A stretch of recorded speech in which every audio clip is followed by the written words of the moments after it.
रस्ते अपघात असो किंवा रेल्वे अपघात अथवा मधुमेहासारख्या दुर्धर आजाराने ग्रस्त नागरिकांना आपला हात किंवा पाय गमवावा लागतो. त्यामुळे त्यांच्यावर कायमचं अपंगत्व येतं.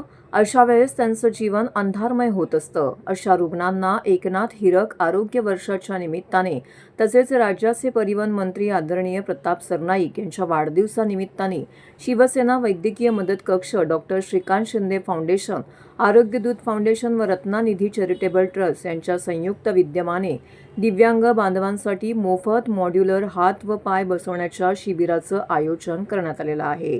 ठाण्यातील टेंभी नाका येथे हा कार्यक्रम संपन्न झाला. या शिबिरामध्ये दिव्यांग बांधवांना आधुनिक तंत्रज्ञानावर आधारित कृत्रिम हात व पाय मोफत प्रदान करण्यात आलेत. असंख्य रुग्ण यावेळी उपस्थित होते. यावेळी त्यांच्या हाताचे आणि पायाचे मोजमाप घेण्यात आले. त्यानंतर त्यांना काही दिवसातच हा मॉड्युलर हात किंवा पाय बसवण्यात येण्याची प्रक्रिया करण्यात येणार आहे. त्यामुळे कायमचं अपंगत्व आलेल्या रुग्णांना एक प्रकारे दिलासा देण्याचं काम शिवसेना वैद्यकीय मदत कक्ष, doctor Shrikant Shinde foundation, Arogyadoot foundation व रत्ना निधी चॅरिटेबल ट्रस्ट यांच्या माध्यमातून होत आहे. याविषयी कार्यक्रमाचे आयोजक मंगेश चिवटे यांनी अधिक माहिती दिली आहे. तसेच एका रिक्षा चालकाला हा कृत्रिम पाय लावल्यानंतर त्यांनी या उपक्रमाबद्दल आभार मानत अशा प्रकारचे हात व पाय नसलेल्यांनी खचून जाऊ नये आणि त्यांनी इतर अपंग बंधू भगिनींना आवाहन केले. नमस्कार सर्वांना. सस्ने जय महाराष्ट्र. राज्याचे संवेदनशील उपमुख्यमंत्री आदरणीय एकनाथजी शिंदे साहेब यांच्या हिरक वाढदिवसाच्या निमित्तानं आपण गेल्या 2 वर्षांपूर्वीपासून ठाणे शहर आणि जिल्ह्यातील नव्हे तर संपूर्ण महाराष्ट्रातील दिव्यांग बांधवांच्यासाठी मोफत कृत्रिम हात आणि पाय वाटप या शिबिराचं आयोजन करत आहोत. आज योगायोगानं राज्याचे परिवहन मंत्री प्रताप सरनाईक साहेबांचा देखील वाढदिवस आहे आणि या दोन्ही विशेष दिनांचा औचित्य साधत टेंभी नाका आनंद आश्रम या ठिकाणी दिव्यांग बांधवांच्यासाठी या आरोग्य शिबिराचं आयोजन केलेलं आहे. आपण बघत असाल की शेकडो दिव्यांग बांधव या ठिकाणी आलेले आहेत. कोणाचं रेल्वे अपघातामध्ये दोन्ही पाय गेलेले आहेत, कोणाचं गँग्रेनमुळे पाय कापावं लागलेलं आहे. अशा सगळ्या रुग्णांच्या पायांची, हातांची मापं या ठिकाणी घेतली जात आहेत आणि दर महिन्याच्या शेवटच्या शनिवारी हे शिबिर पार पडतं. ज्यांची मापं घेतली जातात त्यांना पुढच्या महिन्याच्या शेवटच्या शनिवारी हे सगळे त्यांना कृत्रिम अवयव प्रदान करण्यात येतात. सो या निमित्तानं विनंती की जास्तीत जास्त दिव्यांग बांधवांनी दर महिन्याच्या या मासिक शिबिराचा लाभ घ्यावा. मे महिन्याच्या शेवटच्या शनिवारी 30 मे 2026 रोजी पुन्हा एकदा आनंद आश्रम टेंभी नाका या ठिकाणी हे दिव्यांग बांधवांच्यासाठी शिबिर होणार आहे.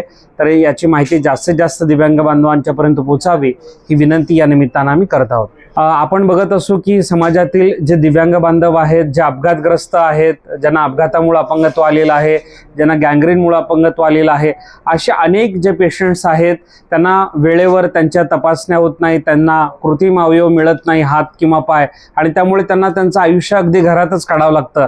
आता एक काका या ठिकाणी आले होते, यादगीर म्हणून, सोलापूरहून ते आलेले आहेत. 10 वर्ष झालं त्यांचा रेल्वे अपघात होऊन त्यांचे दोन्ही पाय त्या ठिकाणी गेलेले आहेत. आज पहिल्यांदा त्यांना या कॅम्पच्या माध्यमातून दोन्ही पाय मिळणार आहेत आणि आम्हाला खात्री आहे की ते येणाऱ्या काळामध्ये स्वतःच्या पायावर स्वयंपूर्ण होतील आणि स्वतः चालू शकतील. त्यांचा काही रोजीचा व्यवसाय असेल, उद्योग व्यवसाय ते करू शकतील आणि स्वतःच्या पायावर आत्मनिर्भर होऊन ते पुढचं आयुष्य जगू शकतील. स्वतःच्या पायावर दिव्यांग बांधवांना उभं करणं हाच या कार्यक्रमाचा उद्देश आहे. अजय यादव, घनसोलीवरतून आलोय. वय 27 वर्ष. माझा ट्रेन ॲक्सिडेंटमध्ये पाय गेला. आता मला त्याच्यानंतर एकनाथ शिंदे साहेबांचे हे जे चालू आहे ह्याच्यातून मला माहिती भेटली की इकडे असं पाय भेटतो वगैरे कृत्रिम, म्हणून मग इकडे आलो. मी माप दिले, 2 महिन्यात पाय आला माझा. आता ते बरं वाटतं आता, म्हणजे मी पायावर चालू शकतो असं वाटतंय मला.